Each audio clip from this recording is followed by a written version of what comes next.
Home sales just hit a 30-year low. The market is basically frozen. You'd think that would crash prices. Every economics class you ever took says fewer buyers equals lower prices. Except prices aren't falling. They're still going up. Slowly, but up. How? How does that happen? That is exactly what we are going to unpack today. The average American household earns about $83,000 a year. The average American home now costs $418,000. To actually qualify for that home, with a standard 20% down payment and today's mortgage rates, you need to earn $106,000 a year. That's a $23,000 income gap, just sitting there, like a pothole in the middle of the highway. And look, I'm not here to scare you. I'm Cappy, a capybara, finance expert, and investment specialist. We don't panic. We sit in warm water and run the numbers until the numbers make sense. So let's do that together. And if this is your first time here, welcome to the herd. Hit that subscribe button so you get the next video the moment it drops. Zero cost, infinite capybara energy. Okay, let's get into it. All right. To understand why the math is broken, you have to understand a concept called the golden handcuff effect. Or, as I like to call it, in capybara terms, the hot spring problem. Picture a capybara, let's call him Gerald, sitting in a perfect hot spring. The water is exactly 98 degrees, the grass outside looks green, and there's a bigger patch just 50 feet away. But Gerald is not moving, because getting out means being cold for a few minutes, and that is an unacceptable risk when you're already comfortable. This is exactly what's happening with American homeowners right now. About 60% of all U.S. mortgages are locked in at rates below 4%. Some people are sitting on 2.9%, even 2.7%. Today's rate, somewhere between 6.25% and 7%, which means if our homeowner decides to sell and buy something new, they're trading their 3% hot spring for a 6.7% ice bucket. So they don't sell. And when homeowners don't sell, inventory stays low. And when inventory stays low, prices don't fall. Even with a 30-year low in transaction volume. That is the paradox. The market is frozen, not crashed. But here's something almost nobody is talking about. The United States is currently short 4.5 million homes. Not 4,500, not 4.5 thousand, 4.5 million. That is not a small crack in the foundation. That is the foundation missing entirely.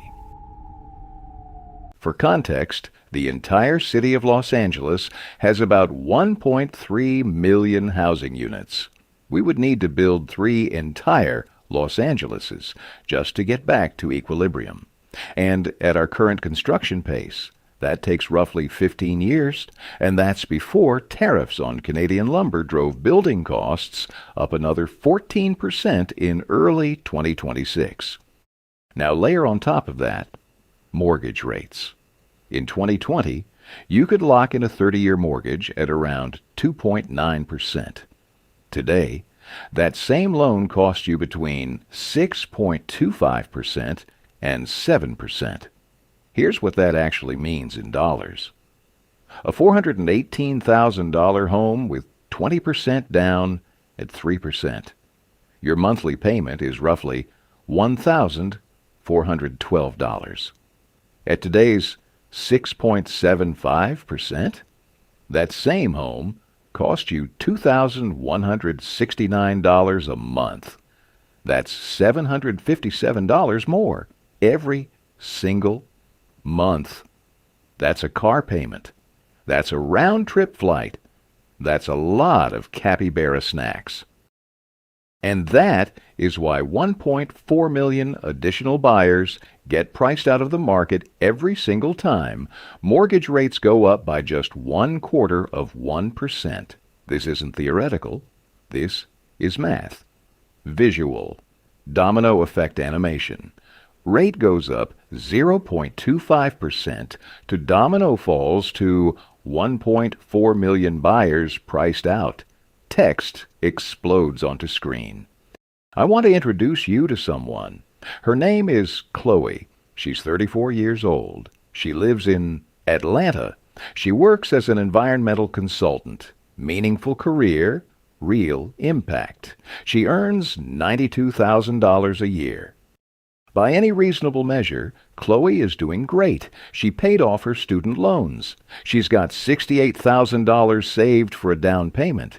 She has a 760 credit score. She reads financial newsletters. She's literally the target audience for every how to buy your first home article ever written. And Chloe cannot buy a home in Atlanta in 2026. Not because she's irresponsible, not because she didn't plan, but because the math won't let her. Here's the breakdown. The median home price in the Atlanta metro is now around $415,000. With her $68,000 down payment, which is almost exactly 16% down, she'd need to finance about $347,000.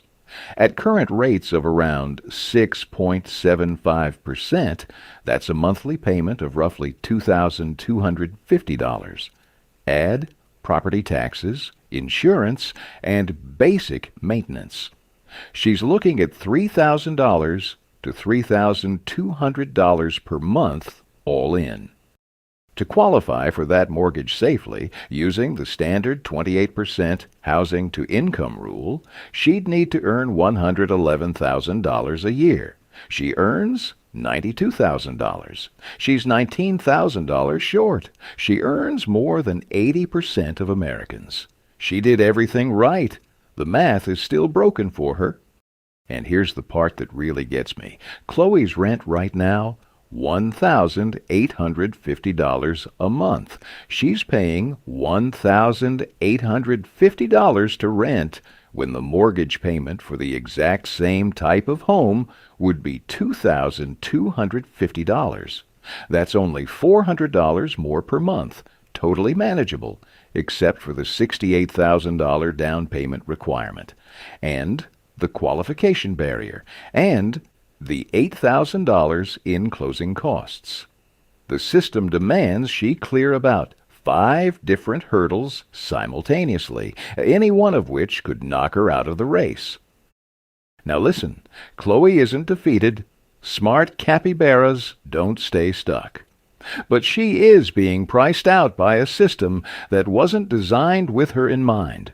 And she's not alone. She represents millions of Americans earning between $75,000 and $110,000 who have completely fallen through the gap between can afford to rent and qualifies to own. That gap has a name. Economists call it affordability compression. I call it the waiting room. And right now, it's absolutely packed. Okay? So we've established the problem. Rates are high, supply is scarce, and the system has priced out the exact people it's supposed to serve. What's being done about it? And more importantly, what actually works? Let's run through the 4 big proposals making headlines right now, and I'll be honest with you about each one, the way your smart friend with a finance degree would be, not the way a cable news anchor would. Proposal 1. The $200 billion mortgage buyout. The government stepped in to try to pull rates lower by purchasing mortgage-backed securities. Short version, it worked for about 4 days. Rates dipped 0.2%, then went right back up. Why? Because $200 billion sounds enormous, but it's only about 1.4% of the total U.S. mortgage market. You can't move the ocean by adding a bathtub of water. Proposal 2. ban institutional investors from buying single-family homes. The idea: Wall Street is competing with everyday buyers, so let's remove them. The reality: institutional investors own less than 1% of single-family homes in the U.S. If you removed every last one of them from the market tomorrow, you wouldn't notice. It's a good political headline. It's not a housing solution. Proposal 3. Portable mortgages. This is the one I actually find interesting. The concept: you'd be able to carry your existing 3% mortgage with you when you move, instead of surrendering it for a new 7% loan. This directly attacks the hot spring problem. It gives Gerald a reason to leave the hot spring without freezing. Unlock millions of homeowners currently paralyzed by rate lock-in, and suddenly inventory floods back into the market. The catch? Banks hate this. They'd be locking in massive losses on low-rate loans they're already underwater on. So it's promising, but politically complicated. Proposal 4. Building on federal land. The U.S. government owns 28% of all land in the country. The administration wants to turn some of it near existing cities into affordable housing. This is a 10 to 15-year play, at minimum. Not irrelevant. Just not a 2026 or 2027 solution. But here's the thing. None of these headlines mention home prices are already adjusting, just not the way you think. Adjusted for inflation, real home values in many markets are actually declining. Wages are growing at 3 to 4% in 2026. Home price growth has slowed to under 2%. For the first time in years, your income is outpacing the market. Very slowly, but it's happening. Redfin is calling it the Great Housing Reset. This is actually the healthiest way for an overpriced market to normalize. Not a dramatic crash, just prices going sideways while incomes grow into them. So what does Chloe actually do? Here are 3 legitimate paths that a smart capybara would consider in 2026. 1. Geographic arbitrage. Look at markets where the income-to-price ratio actually works.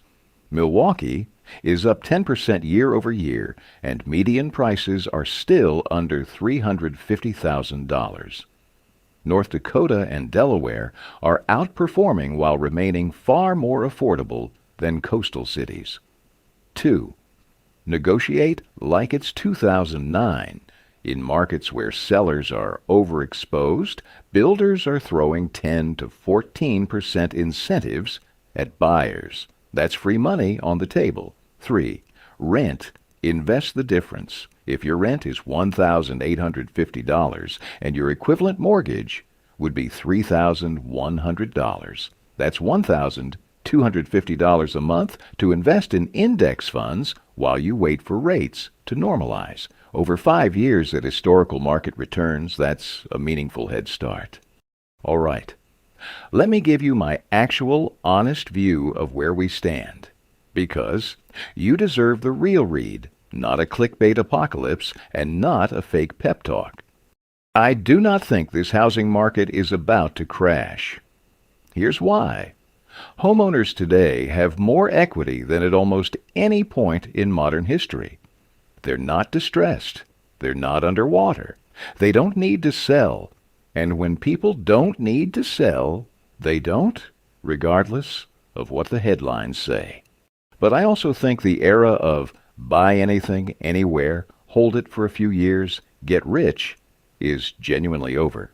For the last few decades, you could make serious mistakes buying real estate, and the rising tide would bail you out. That tide has gone flat.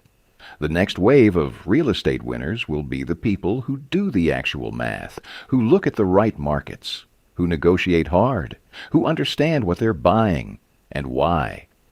But I also think the era of buy anything, anywhere, hold it for a few years, get rich, is genuinely over. For the last few decades, you could make serious mistakes buying real estate, and the rising tide would bail you out. That tide has gone flat. The next wave of real estate winners will be the people who do the actual math, who look at the right markets, who negotiate hard, who understand what they're buying and why.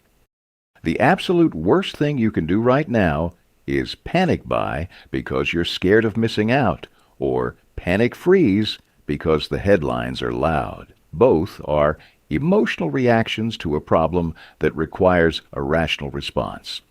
The math is hard right now, but hard math doesn't scare a capybara. We sit in hot springs and we run the numbers, calmly, until something makes sense, and that's exactly what we do here, every single video. So here's what I want you to do. If this video gave you one number you didn't have before, subscribe. Because next week, we're going deep on the exact markets where Chloe's math actually does work, where a $92,000 salary gets you into a home in a growing city at a real price. The smart capybaras in this community are already planning their moves. Come join the herd and hit the like button on your way in. It costs you nothing, and it genuinely helps this channel reach the people who actually need this information. I'm Cappy. Run your numbers. I'll see you in the next one.